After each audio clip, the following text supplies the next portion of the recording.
So, RGB2HDMI with OSD input and readable, connected to Gotek, and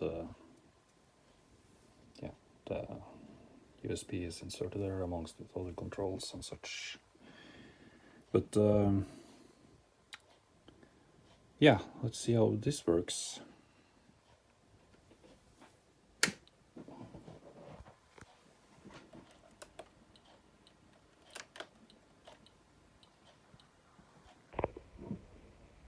Yeah, it's a bit unstable, but I think that is clock timing problems.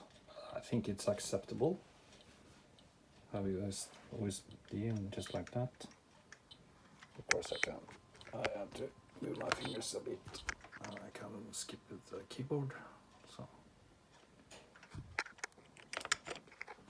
but it's working, and of course it's not fully perfect with OSD,